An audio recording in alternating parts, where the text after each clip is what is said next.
thank you, Jessica, for. I think let's start by giving Jessica and the entire team here at the Precious Metals Summit a round of applause. Before I jump into this conversation with Frank, I have to say it's. I look around the room. I've been going to mining shows since I've been 14, 15 years old, and it's been 10 years of a lot of turbulence and sentiment. And we've been dealt with a lot of resistance from the mainstream financial media and even mainstream investors in some capacity. And now with gold having a generational move like it is, I applaud everyone in this room that I recognize a lot having the conviction, the wherewithal to stick with it. So Frank, let's jump into it here. You bet. So last year we touched a lot on the weaponization of the Western financial system. And last year's theme was sanctions, the freezing of assets. And this year, it's quite different in the sense of like we're seeing tariff policy where it's turned into almost like a weapon where it's almost outside of traditional trade policy. And with that, how do you think that is reshaping global power, and how does it feed instability in the financial system? Well, I think first of all, it's gone way beyond protectionism and just trade policy. It's really now about whatever Trump's view of the world is ideologically and what have you. And you can see it when you threaten Brazil with 50% tariffs over the Bolsonaro trial. That has nothing to do with trade, and then using tariffs as a weapon against India and say Venezuela and countries that buy oil from Russia or Venezuela.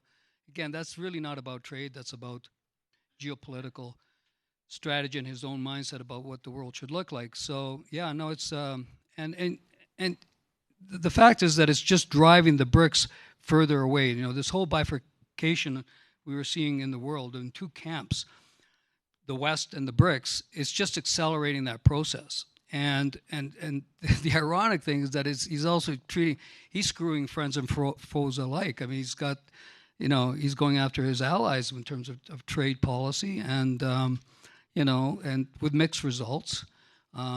Europe and Japan caved more or less easily, although I'm a bit suspect about the headline numbers of these trade deals. They seem very vague. They're disputed by the other side as soon as they're announced. So I'm not sure what it really means. But, you look at Europe. Europe is really in a sad, sad state. I mean, it's a weak federation. They're all wretch and no vomit. They have no way to alleviate their suffering, which has been brought on really by their relationship with the United States.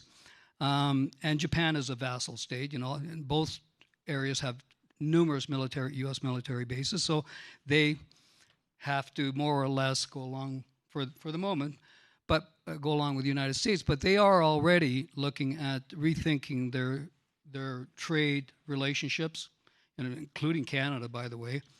So I think that in that sense, it's a lot of people think that the Trump administration is playing 3D chess, and I just don't see it. Maybe I'm just not smart enough. But I think that he's just accelerating the process by which the world just abandons the U.S. And you're seeing it in terms of investments. I read a report lately that a lot of Asian and Asian and Middle East investors are pulling their money out of U.S. dollar-based accounts and putting them into euro accounts, because just in case America really goes nuts. And so that creates instability, uncertainty, and then you have to look at what's happening with China and the BRICS. And China's response so far has been the middle finger, and I don't think that any amount of bullying is going to get China to cower to a deal that's not favorable for them. And you've seen it with these 90-day delays. I don't know how they're going to get to a conclusion there, but I think it's tragic, and I think that it's certainly going to cause a lot of uncertainty. And the worst thing that businesses hate the most is uncertainty. And right now, would you invest in the United States not knowing what Trump's next policy is going to be? There doesn't seem to be a plan. Well, and it's funny, Frank. I know I've I've jokingly said online for years that gold is the ultimate hedge against stupidity, and I don't know how when you I coined that phrase, by the way. well, but you have said for years about how the world is drifting towards two competing blocks, and that reality has clearly come to fruition. And with that, with the West drowning in debt, or frankly, the world is drowning in debt, and the East is building very concrete alternatives now financially, are we watching the slow death of globalization? Well, it was already on life support before Trump's trade war, and I think it's as dead as the dodo bird at the moment. I don't think we're ever going to go back to, well, at least in our lifetimes, go back to any kind of full globalization. Now, it's going to be hard to unwind the global supply chains as much as the political rhetoric that you hear, but clearly the world is forming two trading camps, and the BRICS have established a mirror system to the Western financial system, which includes everything from pay to settlement to depository, rating agencies, development banks, swaps, currency swap arrangements, and it all is going to sit outside the U.S. dollar system. And so, yes, maybe the dollar won't be dethroned completely, but it's certainly going to lose its supreme reserve status. I think that that's a fact. It's just going to happen. Gold already there's foreign central banks already have more ownership of gold than they have U.S. dollars. And you think about that 2 years ago, and I was sitting on the stage like this 2 years ago, having a debate with somebody about the fact that this was happening, and we were being ridiculed, the whole argument, the TINA argument, there is no alternative to the U.S. dollar. And I said at the time that was the height of arrogance, because these systems were being created in front of our eyes. And now, 2 years later, gold has surpassed U.S. treasuries and foreign central banks. It's happened very, very quickly. And it's not over. It's going to keep unwinding. Yeah, well, it reminds me of when I did have Dr. Ron Paul on my show, and he was reminiscing on the fact of when he had that iconic exchange with the former Fed chairman, Ben Bernanke, when he asked Ben about why does the United States hold gold? And and Ben just said tradition. And now, like you said, Frank, with gold reserves being more in central bank reserves over U.S. Treasury instruments, it's remarkable. And like you just mentioned, like the dollar might not get dethroned, but for decades, we are, like you have talked a lot the last 4 or 5 years about the multipolarity of where the world's going. Do you foresee in the years ahead where it won't be dethroned, but do you just see the dollar just kind of sitting like other currencies? Yeah, I think in due course it'll, well, first of all, fiat currencies in general are in their death throes. We're now, believe it or not, in the era of hard money. It's here. And, you're seeing it played out everywhere. So, and it's not just the US dollar, it's the Japanese yen, it's the euro. Everybody's in trouble. The debt loads are far too high. And going higher, there's nothing or no effort being made to rein in the spending. These countries have a spending problem. It's not a revenue problem. But the political will, because you need to get elected in democracies. And that's the only problem with democracies is you need to get elected. In China, they can have these longer term plans and there's no interruption. But so I think fiat currencies in general are in deep, deep trouble. And as I've been saying for 5 or 6 years now, there is a global monetary reset coming. It's coming. How it manifests itself, who knows? And whether it's done peacefully or with a war, who knows? I've always said that the U.S. dollar reserve status is as important as the U.S. military. And if they lose the former, they might resort to the latter to get their way. And you've seen Trump's rhetoric. He's becoming bolder and bolder about using the military for all domestic and foreign purposes. And so I think there's going to be trouble ahead as the U.S. realizes the pain incurred by losing reserve status. And right now, as they say, the first stage of grief is denial. So right now they're in denial, but the day will come when it starts to pinch. As if the dollar starts to get devalued against other currencies more dramatically than it already has, that means inflation. And inflation in a country that is loaded up with debt, adding $2 trillion a year.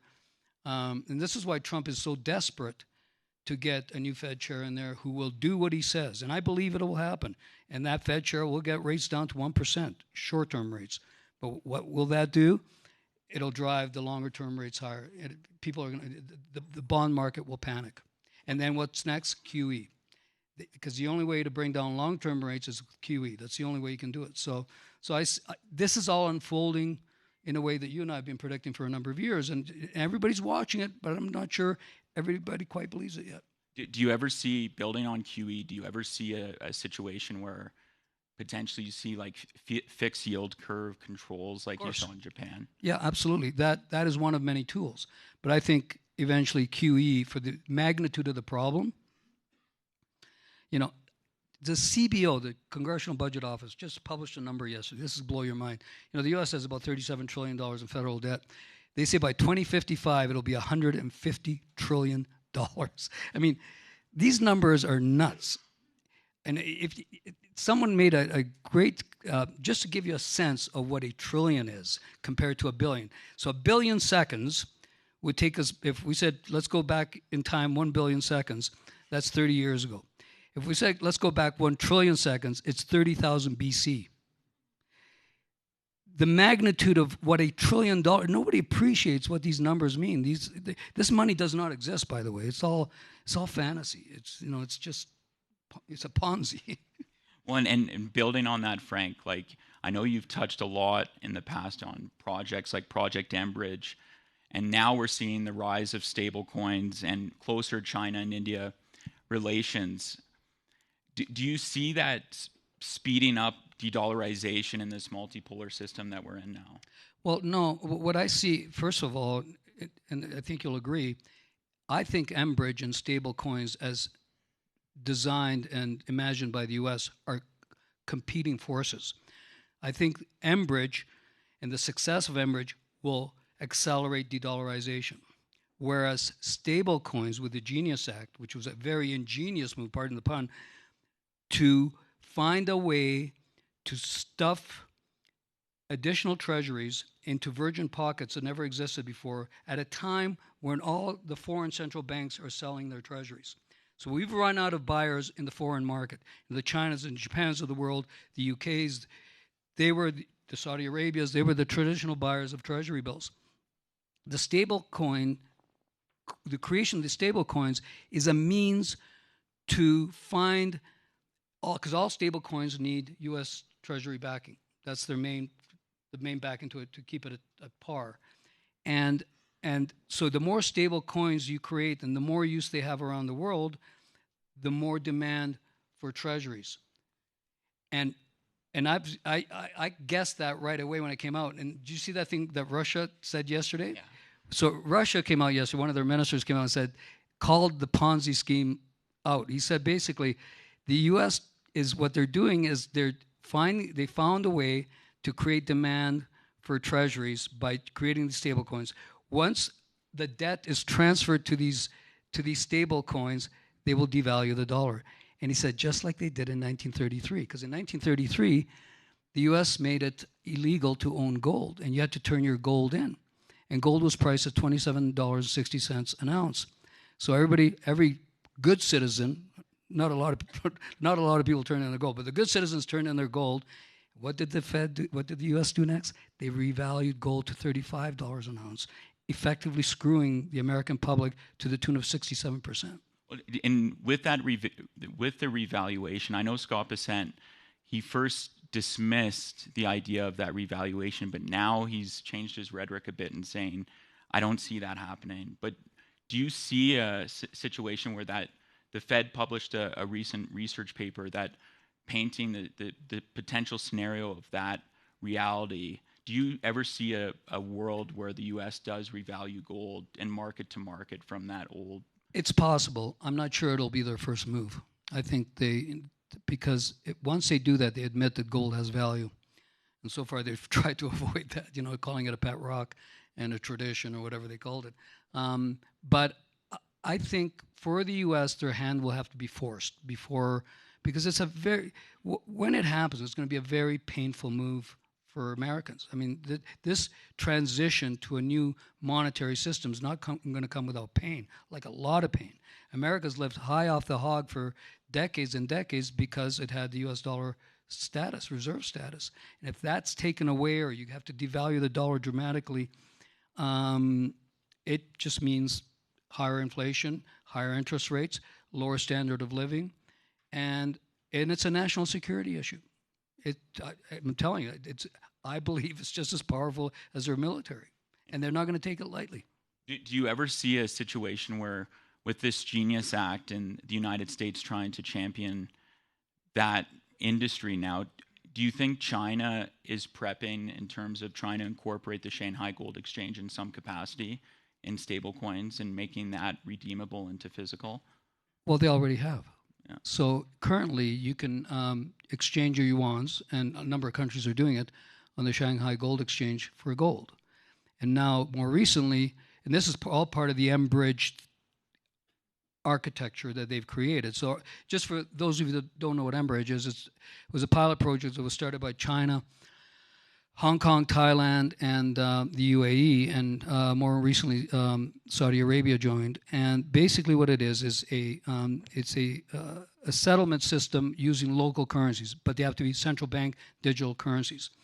And so they settle their forex exchange through this mechanism completely outside the U.S. dollar system, and so which is much faster, much cheaper.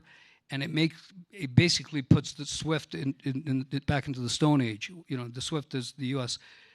Western system, and so that's M-Bridge. And now what China's done, which was what we started talking about 5 years ago, I said I always suspected that the reason they were buying so much gold, because China's got a lot more gold than they've declared. Even Goldman Sachs came out and said they probably have 10 times more gold than what they've officially announced, and they've stuffed it into various institutions, and it's only going to be declared when it has to be declared. And in the meantime, they're still accumulating. So what's going to happen? Now they've set up a vault in Hong Kong to allow for physical delivery of, so if you exchange your foreign currency or your yuans on the Shanghai Gold Exchange for gold, now you can get it physical delivery. And they're looking at setting up these warehouses in other parts of the world. I think Saudi Arabia is next, and I would think more Latin America will probably come at some point, so that they'll be able to, you're not backing their currency with gold, but you're providing the opportunity for those countries that have a surplus of yuans, if they can't use them in their bilateral trade agreements, to exchange it for gold. It's brilliant. Well, and beyond gold, Frank, you know, there's obviously a global scramble right now for critical minerals. And does the West grasp the urgency, or are we already like behind this new resource war? Well, the West only had this epiphany a couple of years ago, and now the blinders are off. Okay, now now there's a panic setting in, and you're seeing it everywhere, with all of these, all of these incentives and ways to inspire, more production, local production, et cetera, especially in the United States.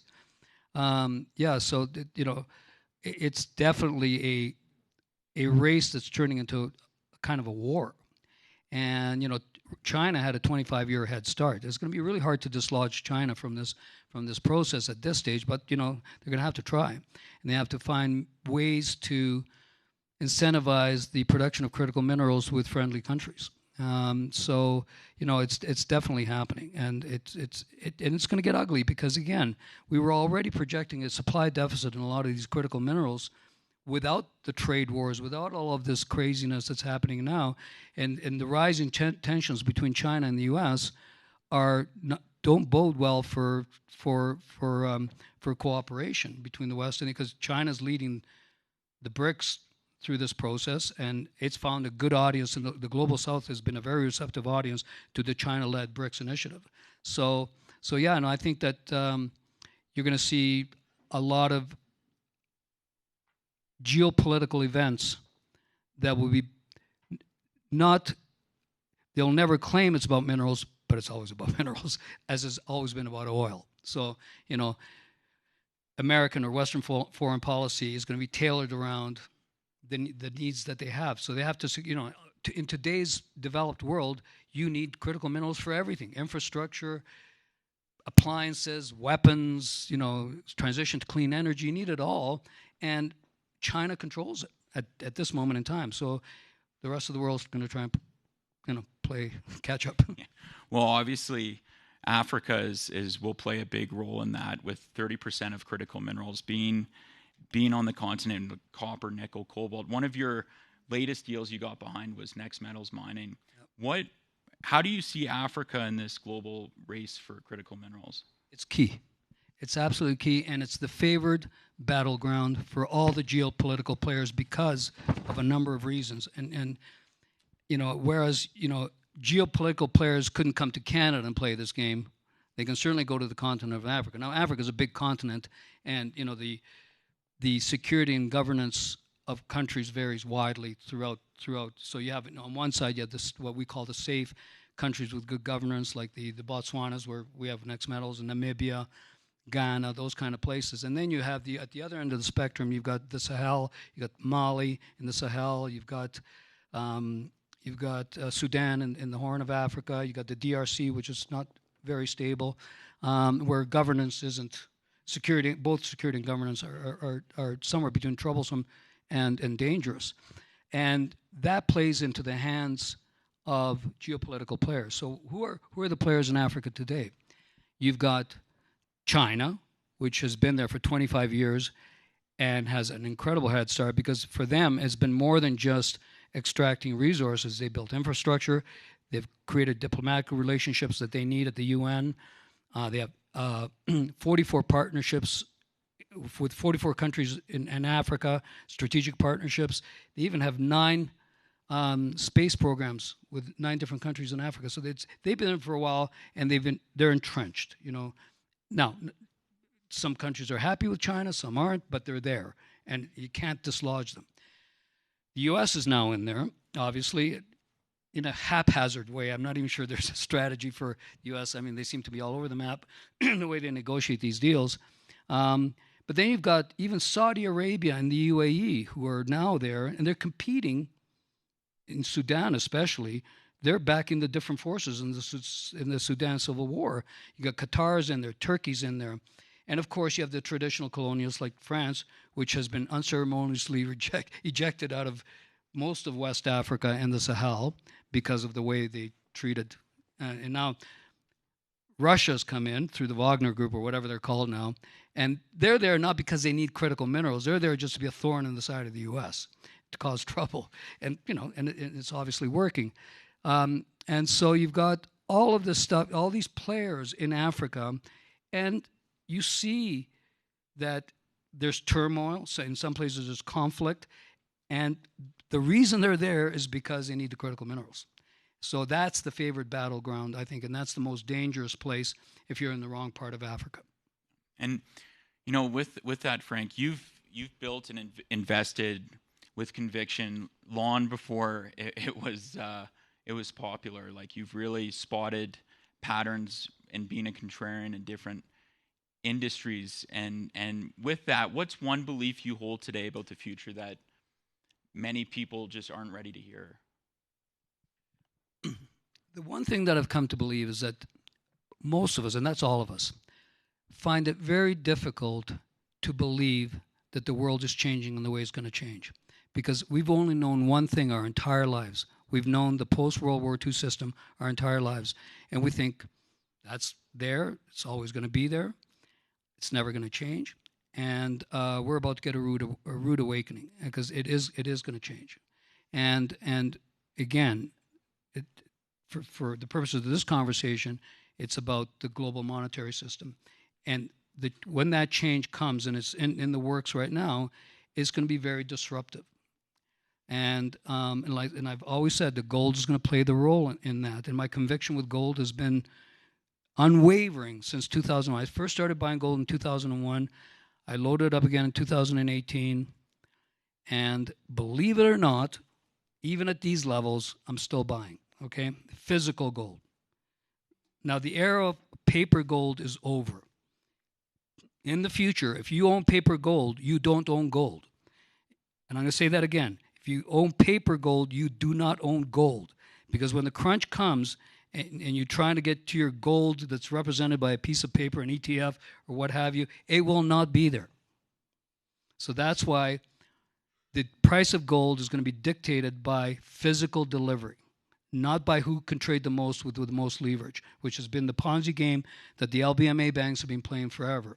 That's coming into an end. Now everybody's scrambling to get physical onto their own territory. And you're seeing with the repatriation of gold by European countries and other countries, they want their gold out of London, out of New York, and on their own territory. So I think that gold is going to, this run, and I've always said that this run that we're in now is the third phase of the gold bull market that started in 1971, the second phase starting in 2001. And the third phase started when gold broke 1900. And this phase, I've always said, will be the most explosive. And it'll be very different than 1971 and 2009 when QE started. This time is going to be chaotic. and I think that it's going to create a lot of turmoil that, it's probably not going to be a lot of fun. Well, I guess we have about 10 minutes left, and maybe we can open up to the audience here.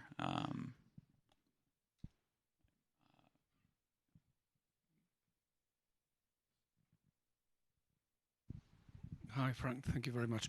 We're sitting here peacefully while there's a major war going on in Europe. There's conflict around the world. New military technologies are coming on stream. Can you provide us a view? Are we in the 1930s again? Will we be able to avoid that? What should we do to avoid that? We're somewhere between being in the 1930s and 1913. Okay? You can draw parallels from both of the lead-ups to those two world wars from 1913 and the 1930s with the rise of fascism in Europe. Yeah, this time it's going to be basically, I think it's basically comes down to U.S. and China. And whatever the alliances that are being created, and now you're seeing it happen in front of your eyes, that Iran, Russia, China, North Korea are very friendly. There was that military parade in Beijing last week. They all showed up and they held hands. And basically it's a signal to the West that we are united. And when you think about that, they also have the ear of a lot of the global South. There are a lot of countries, middle powers, etc., that like what the BRICS movement is doing. And so where this is leading is that there's all this talk of war now. And it's scary that countries in Europe are preparing for war. The U.S. is preparing for war with China. And the Chinese are obviously getting very prepared. It's not a good sign. What can we do to stop this? I honestly don't know. I honestly don't know. Because the problem is that the West is declining in its economic influence around the world. They're declining powers with too much debt, and with so much debt that they can't really, fight China economically, and certainly militarily. The U.S. is still the largest power. But I wrote a paper in 2015 about the U.S. and China, and at that time people were suggesting that China wasn't even close with military technology. You got to see what they have. I mean, hypersonic missiles, their lasers. I mean, it's really futuristic stuff. Their technology is, in my opinion, as good as that of the U.S. And they have the manufacturing capabilities to create those weapons where the U.S. does not. The U.S. doesn't have a manufacturing base to prepare for a war. So I don't know how you stop this. I mean, I chair an organization called the International Crisis Group. I've been with them for 20 years. And our whole mandate is to prevent wars. This is what we do. And, and we work behind the scenes. We try and talk to all sides. We're trying to find middle ground that where you can come up with peaceful solutions. And we're looking at China and the U.S. today. And I think, by the way, the Ukraine-Russia thing can be resolved. I think that can be resolved. But the U.S.-China rivalry is a once-in-a-century battle for supremacy. And how do you stop two global powers when one is declining and the other one's rising? We've seen it throughout history, time and time again. And it always happens when economic decline starts to set in, when you get incredible wealth gaps in societies, you get internal turmoil. It's like Ray Dalio pointed it out in his book, The Changing World Order. If you've never read it, you should. And he mapped it out through 5 centuries, all the same patterns. And we're doing the exact same thing. It's like we don't learn anything because none of us live longer than 100 years. The new generation forgets. And when they talk about war, they talk about it flippantly. We're going to have a war. We've never experienced a world war, this generation. It's not, it's nasty. And and especially now with nuclear weapons and all of the new types of weapons. So I don't know. I'm not optimistic about China and the U.S. because I don't think that the U.S. is going to go down without fighting. And they're in trouble. They're going off a fiscal cliff. It's inches away. And there's no turning back. They just don't have the willpower to cut their costs. They're going to have $2-3 trillion deficits going forward every year.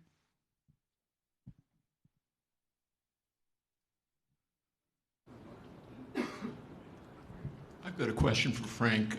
You said before that you think China has 10 times more gold than the state. I said that's what Goldman Sachs said. Oh, that's what Goldman Sachs says. China officially has about 2,300 tons of gold. That would make it 23,000 tons of gold. Where do you think they got all the gold from without tipping their hand? Easily. They're the world's largest producer of gold. But they only produce about 400. But wait. Okay. World's largest producer of gold. World's largest importer of gold. Mm-hmm. They don't allow any export of mined gold. And since 1995, about 50,000 tons of physical gold has moved from London and New York vaults to the east, mostly China. Just do the math. Now, I don't know if it's 10 times or 5 times. Yeah. I can guarantee you it's more than 2,300 tons. It's just that the numbers don't make sense. And there's a guy in Europe that tracks the physical flows from Swiss refineries. And it's all heading to either Saudi Arabia or China. You don't think that would have tipped off the hands of the gold traders in London or wherever? Well, the gold traders in London have had a wonderful time playing the paper gold game. They made a fortune. They can withstand $1 billion fine and still play the game. But as I said, that's coming to an end. Yeah. Okay, and they've tried to manipulate the price of gold down using 100-to-1 leverage. So they're playing their own game, irrespective of what China's doing, and they're not going to lose. It's not like they're not long-term holders. They trade. Right, but that's how they make their money. But if they see that gold moving out, they would want to go the other way. They want to go long gold, wouldn't they? Well, now you're starting to see it, Okay. and you saw in the first part of this year, starting in December, an incredible influx of physical gold coming to the U.S. and nobody was quite sure how many ounces was it. I mean, it was like an insane number of physical gold coming in a period of 4 months. We still don't know where it all ended up. But I would suspect that the banks own a lot of it. Maybe some government agencies know, but I'm sure it's the banks. Because they realize that the physical game is on, the paper game is gone. Thanks.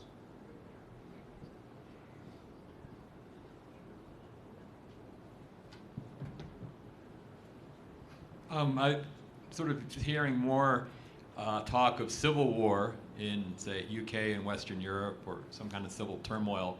Wondering what you predict or your thoughts on that chit-chat. Well, I'm seeing it in the U.S. heading towards a form of civil war, and you can see all the makings of it happening, and especially with what I believe Trump is preparing for, utilizing the military internally.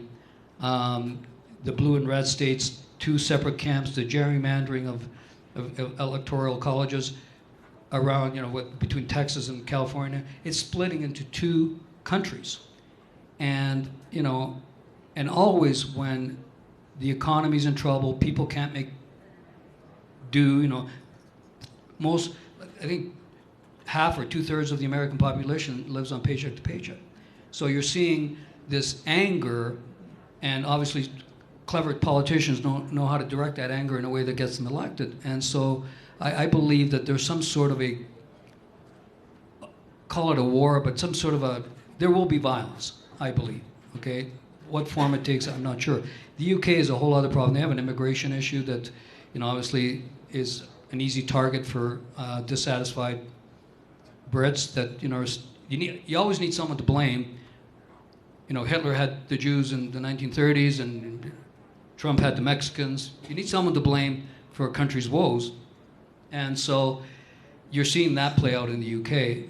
So I think the UK is in a bit of trouble as well. I just don't know. I'm not familiar enough with how that's going to play out, but I watch it. And it all comes down to when a society, the fabric of a society, breaks down because wealth concentrates, the economy is unproductive because there's too much debt. It's the same patterns over and over again, and the UK is in trouble, fiscally in trouble. They're trying to find different ways to tax different things, different groups to make their budget. And I don't know if you know, but in the UK, it's legal. The government can force pension funds to buy government bonds. I think that's coming to the US as well. And on that note, we're out of time, but really appreciate everyone coming today for the keynote.